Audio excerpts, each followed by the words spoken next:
Hi, I want to make a video about this book, Going Rouge, which I've been reading a lot. I'm just about done with. I love this book. And by the way, I want to correct, the other night when I made a video about it, the other evening, I said I pronounced it Going Rogue. I had that Palin book stuck in my head, and I just wasn't thinking. And a couple of you pointed it out to me, and I honestly, until I saw the first person pointing it out, I didn't even notice that I'd said that I'd done that.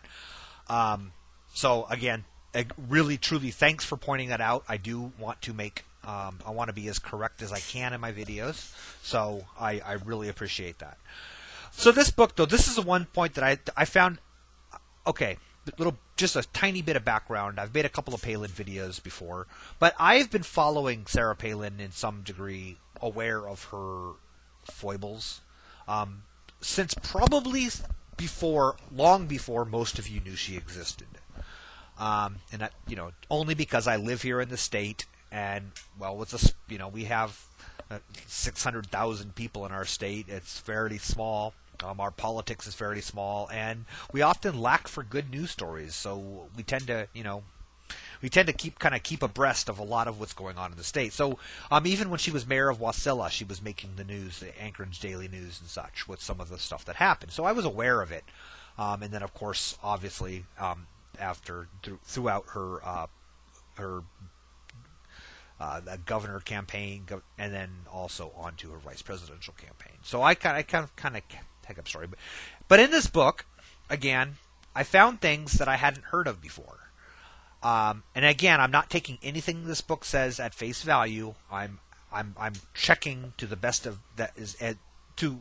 Obviously, there's some point in time you have to put some faith in it. This isn't science. This is news reporting.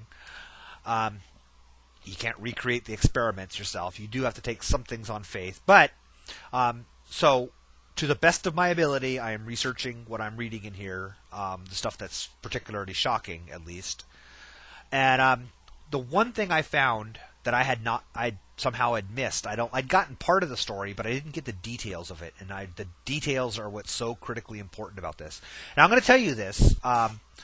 And I want you to keep in mind while I'm telling you this, while I'm describing the situation during her run for mayor in Wasilla, something about it that might sound a little familiar. Something about it you may have heard again, that this may be a microcosm of something else that came up. Okay? So apparently, while she was running against the incumbent for mayor, John Stein, who was a former friend of the Palins. Apparently they broke up. They were no longer friends by this point in time, and you'll probably see why. She was running against him. Now, I found various sources saying that he was a Republican, others saying that he's a Democrat. I think he may have changed parties at some point in time, but I don't know that for a fact. So apparently at the time he was a Republican. Moderate Republican she was running against, although the mayoral seat is nonpartisan in Wasilla. So she was running against him. Now, this is what's interesting to me. Now, there was what was called a whisper campaign that was linked directly to her campaign people, not to her directly, but to her campaign people. Basically, some remarks made during interviews and such that Palin flatly denied having anything to do with. The first of these remarks, it started with one of her campaign people making the statement that if elected mayor, Sarah Palin will be the first Christian mayor of Wasilla. Now, that's big, you think, well, what's a big deal? What is she trying to say, considering her opponent, John Stein, is a Lutheran? Now, what was significant about it is that there was a huge push. Her campaign the people behind her campaign were fundamentalist evangelical Christians, right? A lot of ties to the Alaska Independence Party, which I'll finish this up with, but evangelical Christians.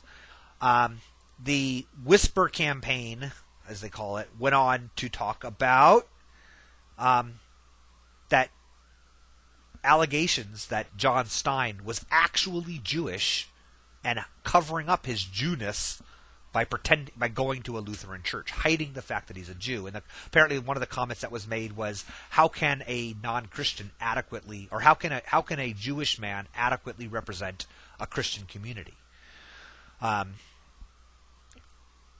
He's like a long-term member of the Wasilla Lutheran Church. Whatever. There's no question in reality that he's not Jewish. He says that he's very proud of his Jewish ancestors, but he's not Jewish himself. So that was accusation number one, which you would think it's really unfortunate. His response to it, from what I've been able to understand, is that he responded by flatly denying it and such, which I think in some ways made him look bad, which is probably the intent. The other thing that they were accused of was that him and his wife weren't really married, that they were living in sin. Remember, Wasilla at this time had grown to be very, very strong. They call it the Alaska's Bible Belt. And when he denied that him and his wife were unmarried, stating that they chose to keep each other's their last names, the comment was made in an interview that if they're really married, why doesn't he just all he has to do is produce a marriage license? That's all he has to do, but for some reason he won't. That was the accusation that was made. And he produced the marriage license, and then people were pushing it that it was probably a forgery, that he wasn't really married. That rumor started, although I'm not sure where that rumor came from. So her opponent wasn't really a Christian, was actually hiding the fact that he's a Christian for some nefarious purpose, and that he had some document that would prove his morality or reason, whatever, in this Christian community, a marriage license, and he refused to show it. And then after he showed it, it was a forgery. Do those things sound any bit familiar to you? Was there any other person running for office with Palin involved where an accusation of being of another religion and accusations that there was an important document that they were hiding from the press, hiding from the public? Anybody remember anything come to light?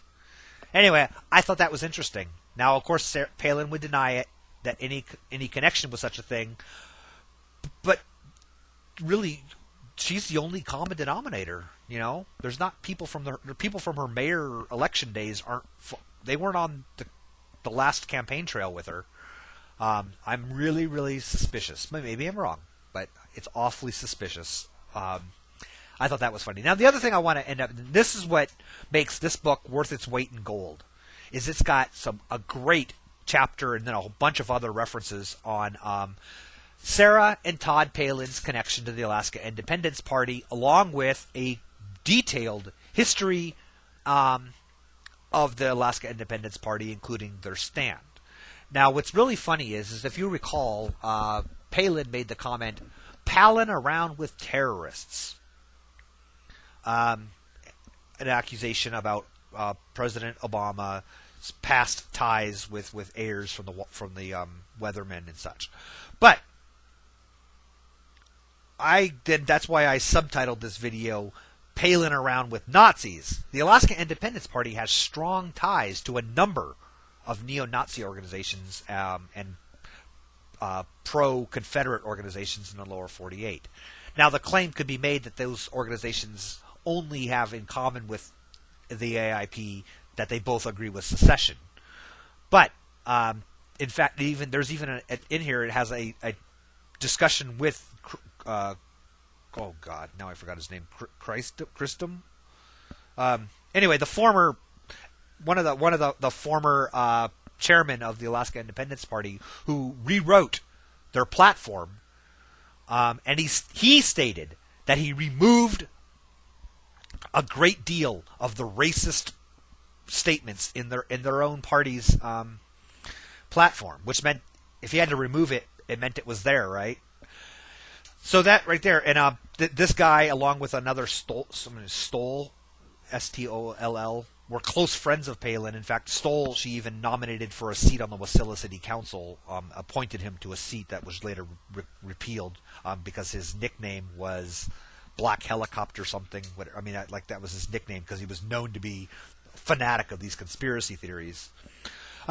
But the Alaska Independence Party is strongly tied, or was strongly tied, to these neo-Nazi Hayden Lake organization, Bo Gritz, a number of these people. And they still send delegates to each other's things and such. I mean, they still have ties to these groups, even though they claim to no longer be a racist organization. I think that's interesting.